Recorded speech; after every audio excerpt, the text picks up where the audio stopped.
స్వతంత్ర భారతదేశంలో మరి భారతదేశానికి 70 సంవత్సరాలు వచ్చినా కానీ ఇప్పటికి కూడా బీసీల పరిస్థితి ఏ విధంగా ఉన్నదంటే దయనీయమైన పరిస్థితులలో ఉన్నది. అన్ని మందులకు అన్ని రోగాలకు ఒకటే మందు జిందా తిలస్మత్ అన్నట్టు బీసీల యొక్క అన్ని సమస్యలకు పరిష్కారం ఏంటంటే రాజ్యాధికారం. మేము అడుగుతున్నాం చట్టసభల్లో ఈరోజు మా వాటా మాకు ఇవ్వమని అడుగుతున్నాం. కేంద్ర రాష్ట్ర ప్రభుత్వాలు మరి వారి చిత్తశుద్ధిని నిరూపించుకొని 42%కి కట్టుబడి మరి చట్టసభల్లో బీసీలకు 42% వచ్చే విధంగా ప్రతి రాజకీయ పార్టీ సంఘాల జేఐటీ యాక్షన్ కమిటీ ఆధ్వర్యంలో బీసీలకు 42% రిజర్వేషన్ అమలు చేయాలని చెప్పి డిమాండ్తో తెలంగాణ రాష్ట్ర వ్యాప్తంగా బంద్ పిలుపునివ్వడం జరిగింది. ఆ బంద్ కార్యక్రమంలో పార్టీలకు అతీతంగా కూడా ఈరోజు ధర్మపురి మండలానికి సంబంధించినటువంటి బీసీలందరం కూడా ఈ కార్యక్రమంలో పాల్గొనడం జరిగింది. ఇట్టి బంద్కు సహకరించినటువంటి విద్యా వ్యాపార సంస్థలు అన్ని కూడా సహకరించినందుకు గాని వారికి ప్రత్యేకంగా ధన్యవాదాలు తెలియజేసుకుంటూ బీసీలకు విద్యా ఉద్యోగ రాజకీయాలలో 42% రిజర్వేషన్లు అమలు చేయాలి, భవిష్యత్తులో బీసీలకు మెరుగైన అవకాశాలు లభించాలని చెప్పి ఉద్దేశంతో ఏదైతే బీసీ కుల సంఘాలు తీసుకున్నటువంటి ఈ కార్యక్రమాన్ని ఇంకా రాబోయే కాలంలో తీవ్రమైనటువంటి, ఎందుకంటే పార్టీలకు సంబంధించిన అంశం కాదు కాబట్టి, పార్టీలకు సంబంధించిన అంశం మాట్లాడొద్దు కాబట్టి అన్ని పార్టీలు మద్దతు తెలిపినాయి కాబట్టి ఈ పార్టీల అంశం మాట్లాడకుండా భవిష్యత్తులో బీసీలకు 42% రిజర్వేషన్లు పూర్తిగా అమలు చేయాలని చెప్పి ఇంకా తీవ్రమైనటువంటి కార్యాచరణ రూపొందిస్తామని చెప్పి ఈ సందర్భంగా తెలియజేసుకుంటూ అందరికీ కూడా ధన్యవాదాలు తెలియజేసుకుంటాను. మద్దతుగా అందరూ అన్ని పార్టీలు ఇవాళ మద్దతు ప్రకటించారు.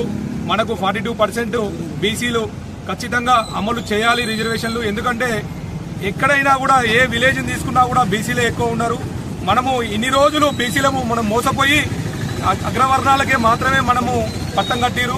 ఇప్పుడు ప్రజెంట్ మనం అందరం కూడా ఏకమై రానున్న రోజులలో బీసీల ఐక్యతతో రాష్ట్రాల్లో ప్రతి పదవిని కూడా మనమే సాధించాలని, ముఖ్యంగా ఈ రిజర్వేషన్లు అమలు చేయకపోతే ఎలక్షన్లలో ఈ బీసీల మందరం కూడా ఓటుకు పాల్గొనమని కూడా ఈ సభాముఖంగా తెలియజేస్తూ ఈ బీసీలకు సంబంధించినటువంటి 42% రిజర్వేషన్లు ఉన్నాయో అవి అమలు చేయాలని చెప్పి డిమాండ్ చేస్తా ఉన్నాం. జనాభా ప్రాతిపాదికన బీసీలకు సంబంధించినటువంటి ఏదైతే సర్వే ఆధారంగా నిర్ణయించిందో అదే ఆధారంగా 42% రిజర్వేషన్ అమలు చేయాలని చెప్పి బీసీ సంఘాల ఆధ్వర్యంలో నిర్వహించినటువంటి ఈ బంద్కు సహకరించినటువంటి ప్రతి ఒక్కరికి కూడా చెప్తా ఉన్నాం. జనాభా ప్రాతిపాదికన ఏదైతే ఉందో బీసీలకు రావాల్సినటువంటి ప్రతి రిజర్వేషన్ ని అమలు చేయాలని చెప్పి ఈ సందర్భంగా డిమాండ్ చేస్తా ఉన్నాం.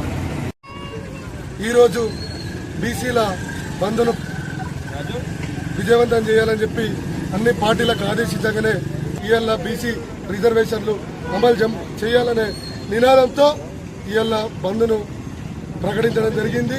ఇవాళ అన్ని వర్గాలు ఇవాళ ఈ బీసీల బంద్ను నిర్ణయించడం ఇది చారిత్రాత్మక నిర్ణయం. ఎందుకంటే ఏ రోజు కూడా ఒక వర్గాని కోసం ఇలా భారతదేశంలో బంధు ఇవ్వలేదు. ఇలా బీసీల రిజర్వేషన్లు అన్ని సబ్బండ వర్గాలు రిజర్వేషన్లు అడుగుతున్నాయి.